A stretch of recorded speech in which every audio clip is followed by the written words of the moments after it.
नमस्कार, मेरा नाम गुलेंद्र पटेल है। हिंदी विभाग काशी हिंदू विश्वविद्यालय वाराणसी में परास्नातक चतुर्थ सेमेस्टर का मैं छात्र हूँ। आज दिव्यांग एवं दृष्टिबाधित विद्यार्थी साथियों के लिए 16वां प्रश्न पत्र यानी स्त्री अध्ययन और साहित्य के अंतर्गत हम लोग पितृसत्ता की अवधारणा और समकालीन स्त्री कविता पर बातचीत करेंगे। बातचीत शुरू करने से पहले मैं कुछ अन्य बातें कर लेता हूँ। साथियों, आधुनिक युग में स्त्री विमर्श यानी स्त्री मुक्ति, नारीवाद, नारी सशक्तिकरण का शोर चारों तरफ है। वर्षों से होते हुए आए शोषण और दमन के प्रति स्त्री चेतना ने ही स्त्री विमर्श को जन्म दिया है।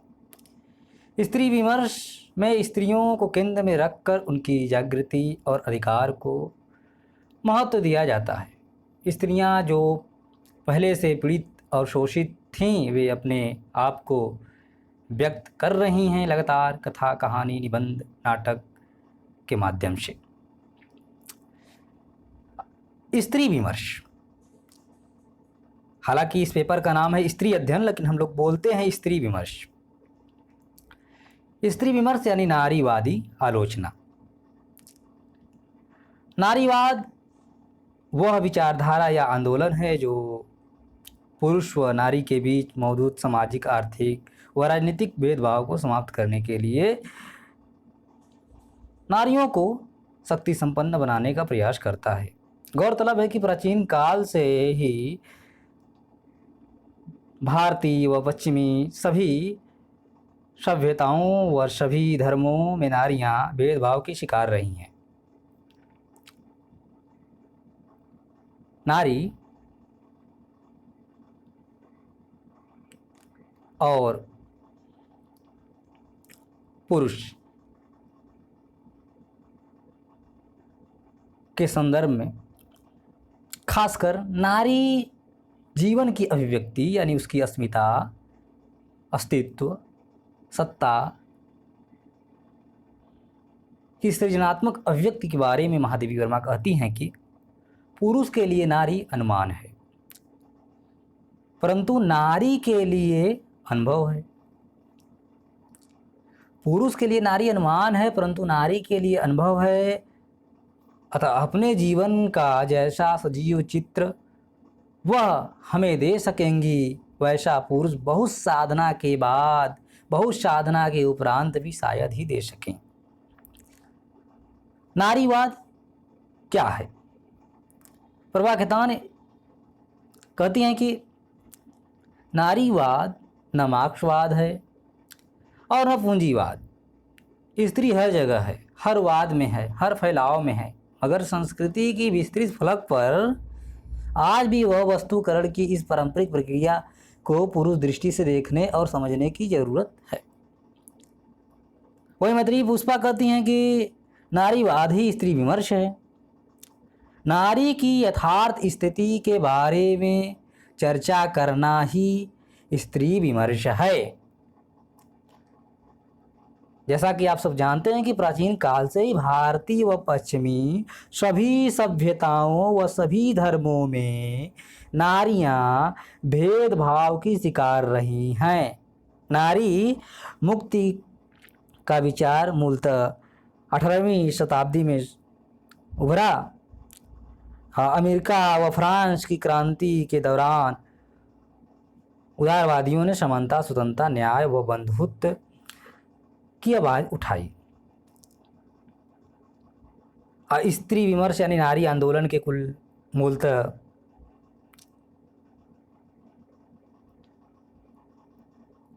अगर देखा जाए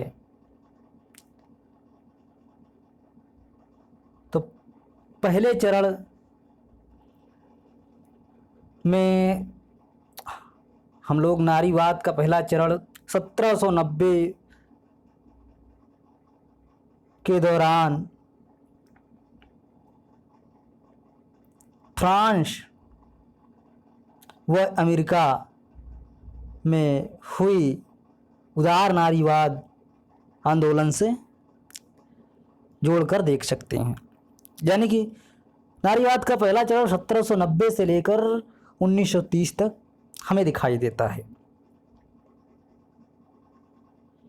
उत्तरी अमेरिका में मेरी आस्टिस नाम की एक विद्वान थी, और एक विद्वान थी मेरी वाल्टस्टोनक्राफ्ट,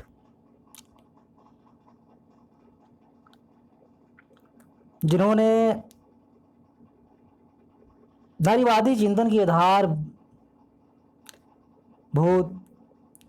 पुस्तकें लिखी और उनमें खासकर नारियों और पुरुषों के विभिन्न गुणों की व्याख्या को खारिज करते हुए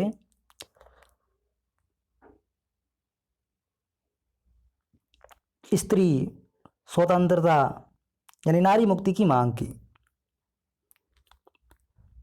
उसमें भी मताधिकार के लिए विशेष मताधिकार की मांग।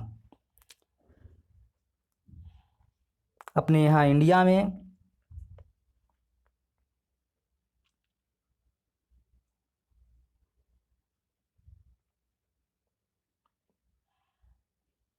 प्राचीन काल से ही नारीवादी चिंतन मनन लोग करते रहे हैं। जो स्त्री विमर्श का दूसरा चरण है, संभवतः 1920 के आसपास महिलाओं को मताधिकार तो मिल गया, किंतु मात्र औपचारिक मात्र समानता है वहाँ पर मिला था। ठीक है, मताधिकार मिलने से उनकी वास्तविक जीवन में कोई परिवर्तन नहीं आया। यानी जब सिमोन दे बोवार 1960 में आकर अपनी पुस्तक लिखती हैं द सेकेंड सेक्स, तो वहाँ से हम लोग देख सकते हैं एक विशेष रूप से 1920 में तो मान लीजिए दूसरा चरण वहाँ से ले माना जा सकता है। नारीवाद के कई धाराएं उपधाराएं यानी कुल मुक्त 3-4 धाराएं हैं, जिसमें से 3 उदारवादी नारीवाद, समाजवादी यानी मार्क्सवादी नारीवाद और उग्र नारीवाद को विशेष रूप से हम लोग देखेंगे।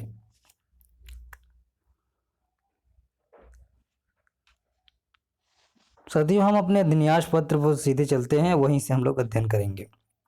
आप लोग ध्यान से सुनिएगा क्योंकि मैं केवल पाठ करूंगा। स्त्री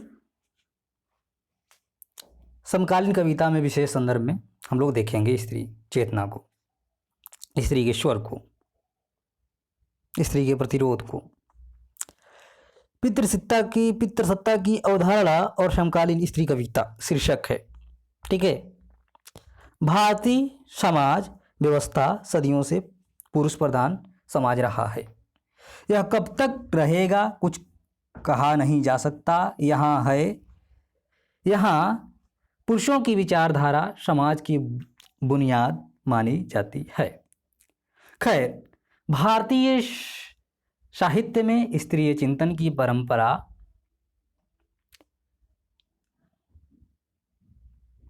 बहुत पहले से चली आ रही है। हिंदी साहित्य नारी चिंतन की एक लंबी परंपरा है। आज़ादी के समय से लेकर आज तक स्त्री विमर्श की एक सुदीर्घ परंपरा है। हिंदी महिला लेखिकाओं ने साहित्य के मूल्यांकन की पद्धति को चुनौती दी है। यहाँ हम पितृसत्ता की अवधारणा और समकालीन स्त्री कविता के अध्ययन के माध्यम यानी स्त्री समस्या व समाधान पर विचार करेंगे। नारीवादी, जैसा कि हमने पहले ही बताया कि नारीवादी वह विचारधारा या आंदोलन है जो पुरुष व स्त्री के बीच मौजूदा सामाजिक, आर्थिक व राजनीतिक भेदभाव को समाप्त करने के लिए नारियों को शक्ति संपन्न बनाने का प्रयास करता है। गौरतलब है कि प्राचीन काल से ही भारतीय व पश्चिमी सभी सभ्यताओं व सभी धर्मों में नारियां भेदभाव की शिकार रही हैं। नारी मुक्ति का विचार 18वीं शताब्दी में उभरना शुरू हुआ, जब अमेरिका व फ्रांस की क्रांतियों के दौरान उदारवादियों ने समानता, स्वतंत्रता, न्याय व बंधुत्व की आवाज़ उठाई। हिंदी साहित्य में स्त्रीय लेखन मुख्यतः गद्य साहित्य में हुआ, यानी कहानी, उपन्यास, आत्मकथा, नाटक आदि में। समकालीन हिंदी कविता के परिदृश्य पर पुरुष कवियों के साथ साथ स्त्री कवित्रियों की भी उपस्थिति लगातार सशक्त होती जा रही है। पितृसत्ता की अवधारणा। पितृसत्ता की अवधारणा पितृसत्ता व्यवस्था के अंतर्गत भारतीय समाज में पुरुषों को महिलाओं की तुलना में सामाजिक, आर्थिक, राजनीतिक, सांस्कृतिक एवं धार्मिक रूप से श्रेष्ठता प्रदान की गई है। लेकिन नर नारी की समानता के संदर्भ में धार्मिक मान्यताओं की बात की जाए तो प्राचीन धार्मिक ग्रंथों में स्त्री को पुरुष से श्रेष्ठ बताया गया है। मनुस्मृति में लिखा गया है, यत्र नार्यस्तु पूजयन्ते रमन्ते तत्र देवता, अर्थात जहाँ स्त्रियों की पूजा होती है वहाँ देवता निवास करते हैं। जहाँ स्त्रियों की पूजा नहीं होती है, उनका सम्मान नहीं होता है, वहाँ किए गए समस्त अच्छे कार्य निष्फल हो जाते हैं। परंतु सच तो यही है कि पुरुषों का स्त्रियों के ऊपर वर्चस्व की स्थापना भी यही धार्मिक ग्रंथों ने की है। पितृसत्ता का अर्थ। पितृसत्ता के संदर्भ में कमला भसीन का कहना है, पितृसत्ता शक्ति के उन रिश्तों को दर्शाती है जिनके माध्यम से पुरुषों का स्त्री पर वर्चस्व स्थापित होता है। पितृसत्ता व्यवस्था ने श्रम को इस प्रकार से विभाजित कर दिया है कि आज नारी केवल घरों की दीवारों में सिमट कर रह गई हैं। घरेलू कामकाज के साथ साथ बच्चे का पालन पोषण करने की जिम्मेदारी भी उन्हीं के हाथों पर छोड़ दिया जाता है, उन्हीं के कंधों पर छोड़ दिया गया है। जबकि स्त्री पुरुष के आपसी सहमति से ही बच्चे का जन्म होता है। नारीवादी विचारधारा के समर्थक स्त्रियों के साथ होने वाले इस प्रकार के भेदभाव, घरेलू हिंसा एवं शोषण के खिलाफ समानता के अधिकारों की मांग कर रहे हैं। पितृसत्ता की पैट्रियार्क शब्द से हुआ है, जिसका अर्थ प्राधिकार होता है।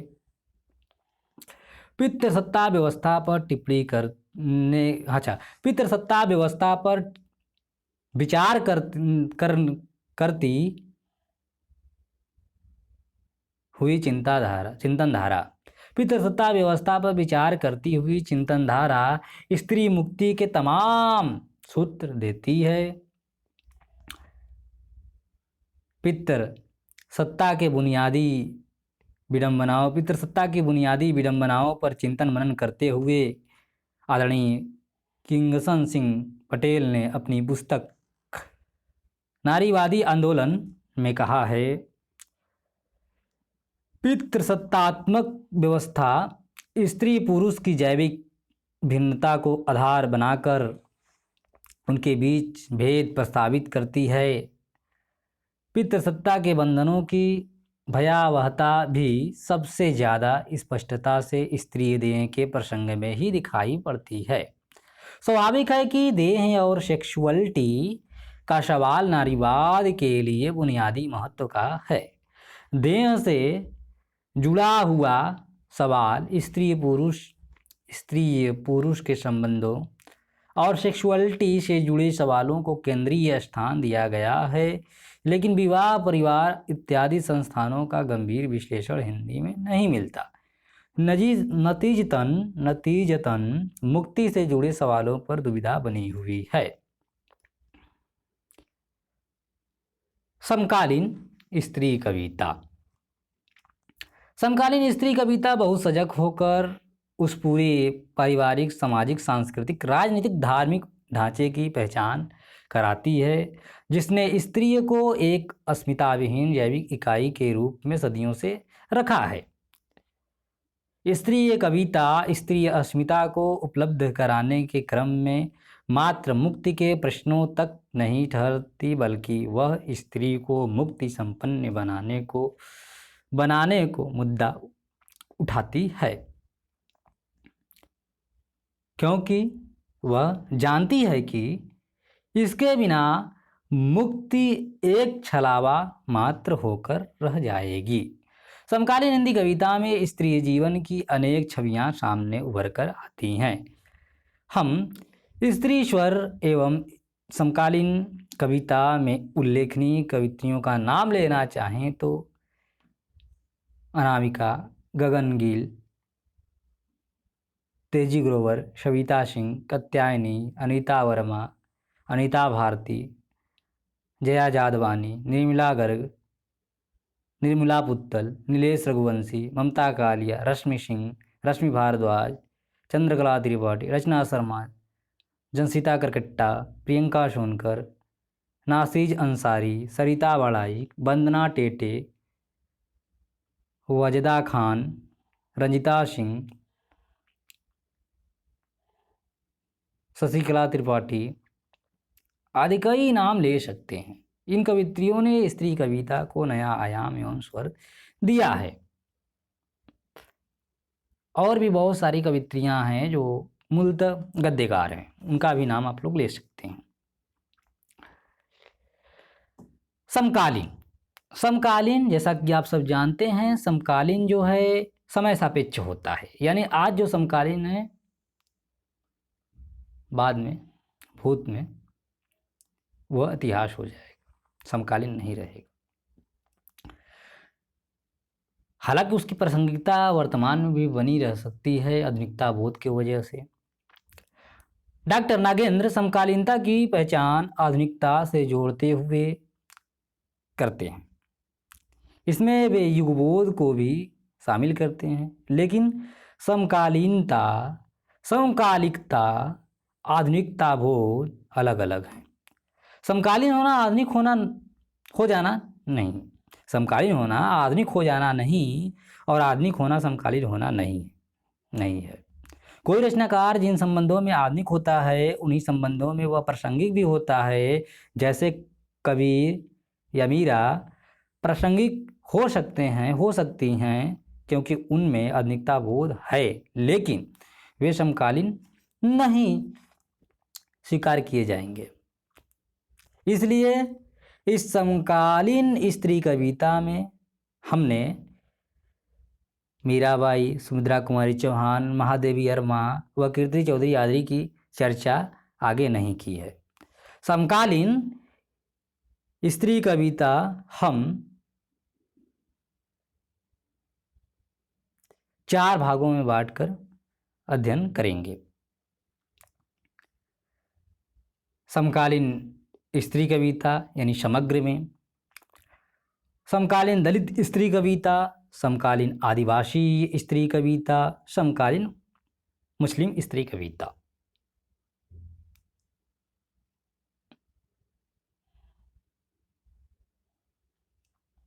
पहला, आधुनिक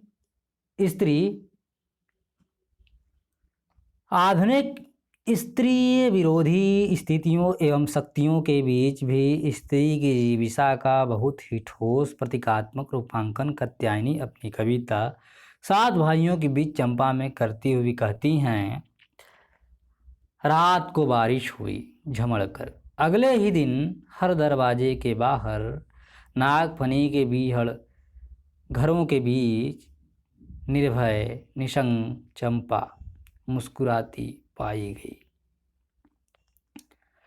आधुनिक वैज्ञानिक अध्ययन की देन में विशिष्ट है स्त्री पठन के संदर्भ में सेक्स और जेंडर को अलग अलग देखने की रीति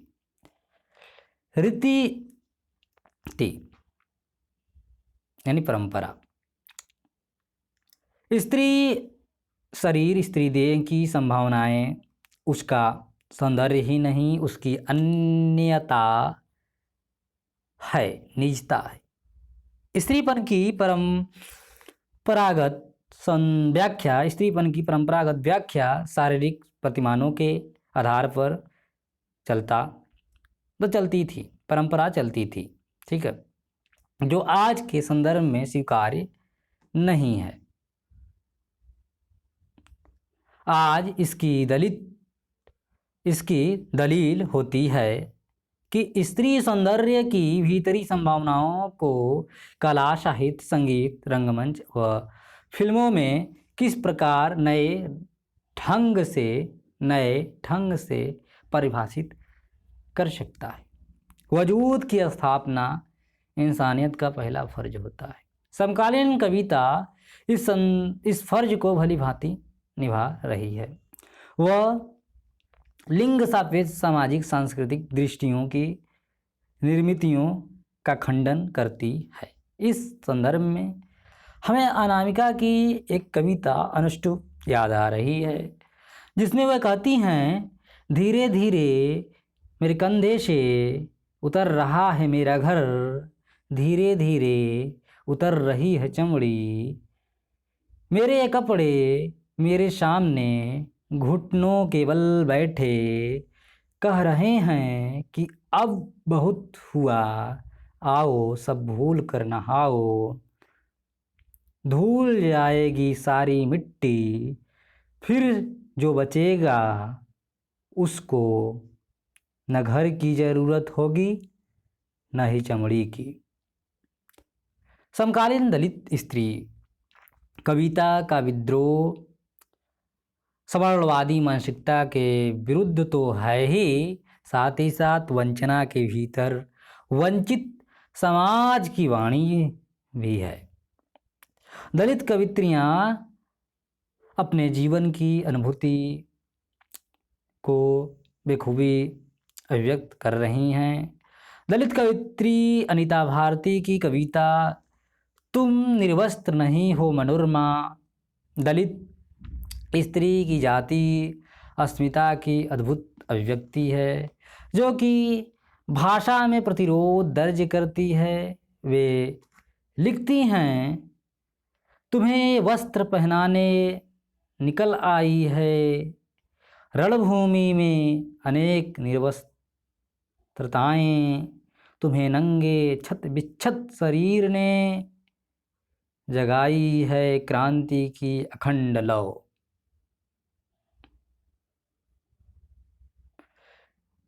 इसे आप मणिपुर की तत्कालिक घटनाओं के संदर्भ में पढ़ सकते हैं, व्याख्यायित कर सकते हैं। समकालीन आदिवासी स्त्री कविता में सहानुभूति, सौंदर्य अनुभूति, स्वानुभूति और सामूहिक अनुभूति भी है, जिसका प्रबल स्वर संगीत यानी लोक संगीत है। वह प्रकृति की लय, ताल और संगीत का अनुसरण करते हुए खुद और खुदी की खोज करती है। आदिवासी कवित्री वंदना टेटे कहती हैं, हम कविता नहीं करते, अपनी बात कहते हैं, जैसे कहती हैं धरती, आसमान, पहाड़ और नदियाँ। समकालीन मुस्लिम स्त्री कविता में प्रतिरोध के स्वर स्पष्ट सुना जा सकता है। स्त्रीय जीवन के प्रामाणिक दस्तावेज स्त्रियों की रचनाओं दिखलाई पड़ती है। मुस्लिम कवित्रियाँ भी अपनी कविता के माध्यम से पुरुष सत्ता प्रधान समाज पर तीखा व्यंग करती हैं। वे स्वयं को उपभोग करने वाली सामग्री मानने से इनकार करती हैं। उनके यहाँ पीड़ा का आक्रोश है, क्रोध है। जैसे मुस्लिम कवित्री नासीज अंसारी की अल्लाह कसम कविता देखें, उसमें वे कहती हैं, हम नहीं पूछेंगे खुदा से भी नहीं, सुचिता के सभी परिभाषाएं, पवित्रता के सारे प्रमाण पत्र हमारे ही शरीर पर आकर क्यों रुक रहे हैं, क्या हमारे विचार कूड़े की तरह कूड़ेदान में फेंके गए? वे कहती हैं, हम नहीं पूछेंगे खुदा से भी नहीं सुचिता की सभी परिभाषाएं, पवित्रता के सारे प्रमाण पत्र हमारे ही शरीर पर आकर क्यों रुके रहे क्यों हमारे विचार कूड़े की तरह कूड़ान में फेंके गए? निष्कर्षतः हम कह सकते हैं कि समग्रतः समकालीन स्त्री कविता पितृसत्तात्मक समाज के दोहरे मानदंडों एवं वर्जनाओं को तोड़ने वाला लेखन है। यह उससे बाहर निकलने का स्वप्न लेकर उससे दृढ़ संकल्प शक्ति के साथ जूझने के मादे संपन्न कविता है। इस रूप में समकालीन स्त्री कविता संघर्षशील स्त्री के मुक्ति के प्रयत्नों और सशक्तिकरण के दस्तावेज के रूप में सामने आ रही है।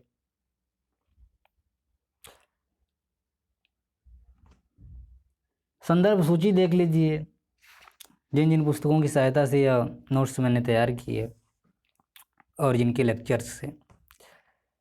नारीवादी आलोचना किंगसम सिंह पटेल की नई किताब आने वाली है, जो नई किताब प्रकाशन दिल्ली से, पृष्ठ संख्या 8 पर उनका कथन वहाँ से मैंने ली है। स्त्री मुक्ति का स्वप्न, जिसके संपादक द्वय हैं अरविंद जैन और लीलाधर मंडलोई। दृष्टि का जो नेट जैरब का प्रचार की पृष्ठभूमि है, उसमें स्त्री विमर्श के बारे में दिया हुआ है, वहाँ से मैंने कुछ चीज़ें ली है। श्रृंखला की कड़ियाँ महादेवी वर्मा की पुस्तक से मैंने कुछ चीज़ें ली है। फिर हिंदवी.com से कविता कोश से कविताएं मैंने ली है। Light of Islam Ansar Ali Khan की पुस्तक जो है, वहाँ से मैंने कुछ चीज़ें ली है। खोदरी हथेलियाँ अनामिका की जो संकलन है, वहाँ से उनकी कविताएं ली है। और ख़ासकर जो पूरा का पूरा विचार और भाव और चिंतन मैंने अपने गुरुजन प्रिपदकों के क्लास लेक्चर से ली है, जिसमें प्रोफेसर सदा सिंह, आबा गुप्ता ठाकुर, रमज्ञा राय शशिधर, किंगसम पटेल, प्रियंका सोनकर, उर्वशी गहलोत की मुख्य रूप से कक्षाएं की जो व्याख्या है या वक्तव्य है, उन्हीं से हमने सहायता ली है। सतियों कुछ स्त्री विमर्श से संबंधित जो महत्वपूर्ण पुस्तकें हैं, वहाँ पर मैं नाम लेना चाहूँगा उनका, जिससे कि आप लोग अपने संदर्भ ग्रंथ में दे सकते हैं।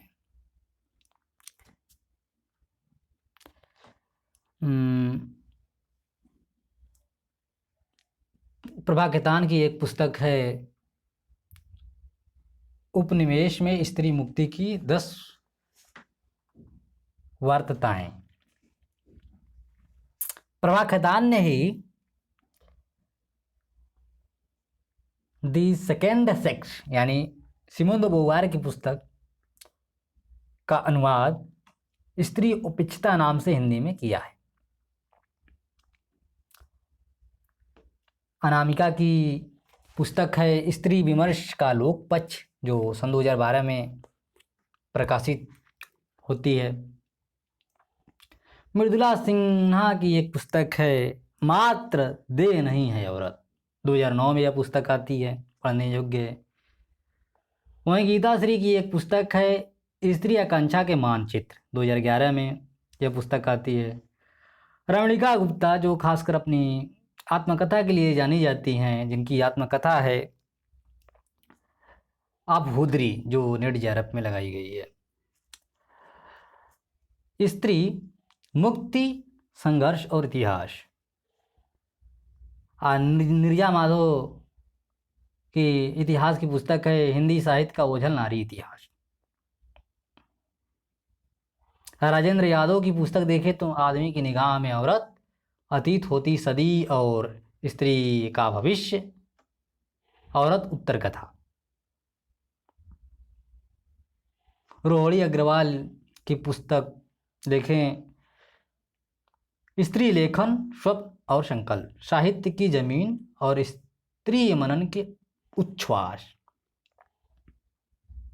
चित्रा मुदगल की एक किताब का नाम है तहखानों में बंद अक्ष, ये भी पढ़नी है।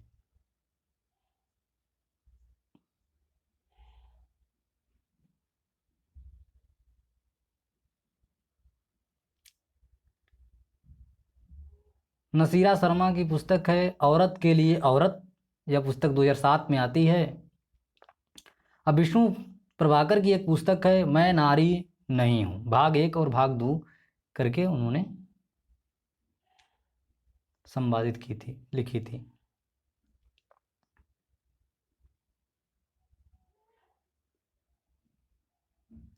सरला माहेश्वरी की किताब नारी प्रश्न, यह भी देखने योग्य है। वहीं पर दुष्यंत कुमार स्त्रियां पर्दे से प्रजातंत्र तक, यह भी बहुत ही महत्वपूर्ण पुस्तक है, स्त्री विमर्श की दृष्टि से पढ़नी है, ठीक है। और विदेशी पुस्तकों में तो जैसा कि आप लोग जानते हैं कि the second sex Simone de Beauvoir और thinking about women Mary Ellmann, जो पुस्तक 1968 में आती है।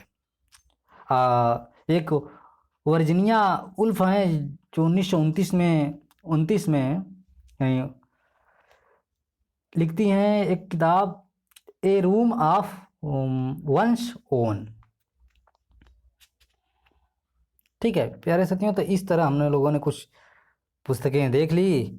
बाकी मेरी वाल्ट स्कनक्राफ्ट की जो एक